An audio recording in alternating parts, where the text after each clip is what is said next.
Oui, Tom, tu veux bien me faire un menu Macquarie, s'il te plaît? Oui, celui où il y a tout, avec le double steak, double cheesy, double bacon, avec la grosse sauce, les frites et les potatoes. Ouais, je prends tout, ouais, je prends tout. Non, non, non, pas de salade, pas du tout de verdure, je veux pas choper la listeria, t'es gentil.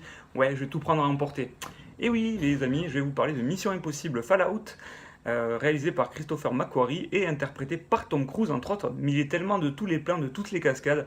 On nous a tellement dit qu'il avait fait tout sur le tournage, même le ménage s'il faut et la cuisine, que voilà, je ne pouvais citer que lui. Mais il y a aussi Rebecca Ferguson, Vingram, je ne sais pas, je ne sais jamais comment on le dit.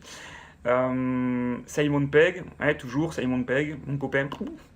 Et voilà, donc si je devais commencer par dire les choses positives du film, c'est un film qui est très bien réalisé, très bien fait, il y a de beaux plans de caméra, les scènes d'action sont dantesques, elles vont toujours plus loin, elles sont toujours plus rapides, toujours plus longues aussi, ouais, ça c'est vrai, les scènes d'action sont très longues, trop longues, voilà, je commence à partir sur le négatif, et j'ai envie de vous dire que bah, tout ce que je viens de citer, ce que d'autres, tout ce que j'ai lu, tout ce que j'ai vu aussi sur YouTube de la part d'autres youtubeurs, c'est ça, ils revendiquent tous, ils acclament la technique, la forme, hein.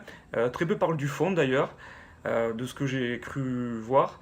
Et ils s'attardent beaucoup sur la forme qui est évidemment impeccable, qui est irréprochable, et je les rejoins complètement là-dedans.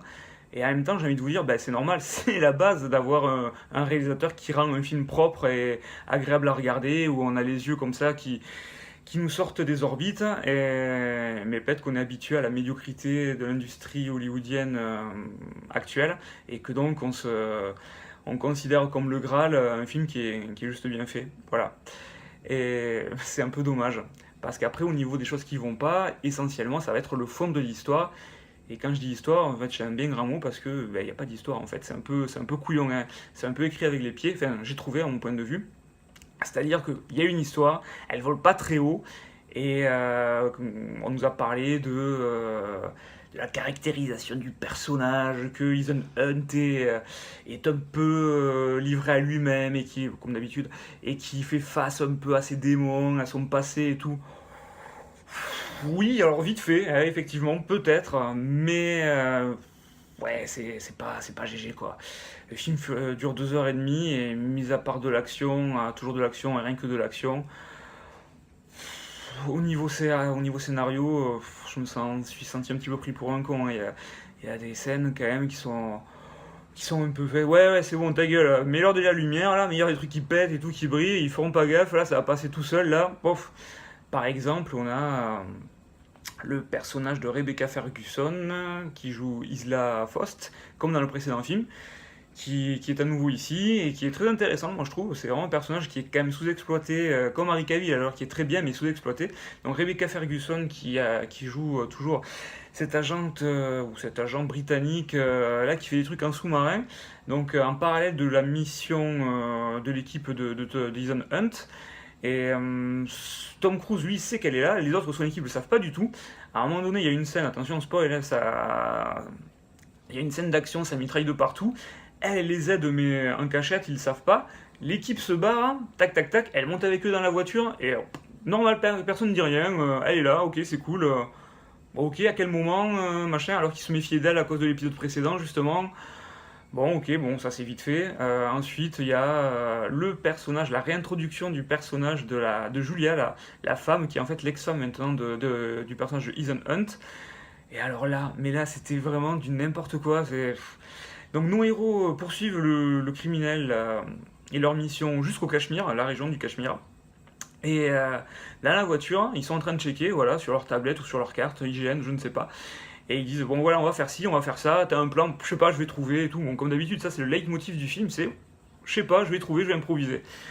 Et je pense que le réalisateur a fait pareil, il dit, oh je sais pas, je vais improviser pour écrire. Tu sais où tu vas? Ouais, je sais pas, je vais improviser, on va trouver. Et donc ils disent, ouais bon voilà, le méchant va faire ci, va faire ça, certainement qui va vouloir contaminer ça. Ah mais t'as vu là, il y a une base de secours médical. Il y a des docteurs, mais qu'est-ce qu'ils foutent là? Bah je sais pas. Et plus tard dans la voiture, la même scène, ah mais il y a des médecins, mais pourquoi il y a des médecins?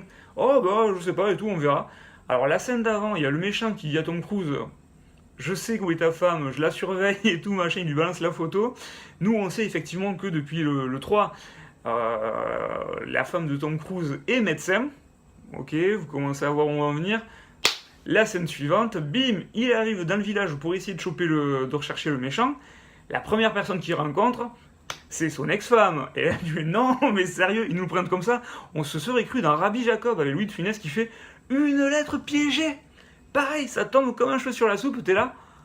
Ah ouais, moi ça tombe comme un cheveu sur la soupe et moi c'est ma mâchoire qui est tombée. Je fais non, ils ont osé quoi. Mais c'est abusé. Voilà, après, toujours pareil, le personnage de Simon Pegg qui en fait des caisses. Bon, alors, il a moins l'occasion de se mettre, d'être mis. Enfin, il est moins mis en valeur que dans les précédents films. D'ailleurs, au début, franchement, il est impeccable. Le film, au début, est assez sombre, donc c'est pas mal. Et puis, rapidement, il lâche les chevaux. Et Simon Pegg, il livre à lui-même. Alors voilà, il est toujours avec son écran d'ordinateur. Où est la droite, où est la gauche? Ah, mais c'est en 3D, moi, je l'ai toujours en 2D. Tu es censé jouer quand même un gars qui taquine, quoi. Tu travailles pour une agence gouvernementale américaine, une agence de renseignement. Donc t'es un peu la crème de la crème, et bon ok, avec ton iPad tu t'en sors pas. Ok, pourquoi pas. Ça fait rire dans la salle bien sûr, mais bon, ça fait chier quoi au bout d'un moment. C'est-à-dire que ça nous le sort depuis 3 films déjà. Voilà, donc en fait je vais en revenir à ça, c'est-à-dire que si je vois le verre à moitié plein, c'est un film hommage à tous les films précédents, à toute la saga. Et si je vois le verre à moitié vide, je me dis putain c'est une ressucée quoi, il n'y a aucune innovation, il n'y a aucune recherche, ça apporte rien de plus. Et voilà, on a toujours Tom Cruise qui fait de la moto, comme dans les précédents films, Tom Cruise qui fait de l'escalade, comme dans les précédents films, la scène où on fait le coup des masques, comme dans les précédents films. Après, ça fait plaisir, parce qu'on est en territoire balisé, ça fait partie du cahier des charges de Mission Impossible, mais là, c'est redondant, c'est étiré un peu à ad nauseum, et bon, voilà, ça fait un peu chier, on aurait envie d'autre chose, et non, on nous resserre toujours la même soupe et c'est dommage. Voilà, vraiment. Je suis en colère parce que j'aime bien vraiment les films d'espionnage et j'ai aimé les Missions Impossibles jusqu'au 4. Le cinquième déjà de Christophe McQuarrie m'avait déçu.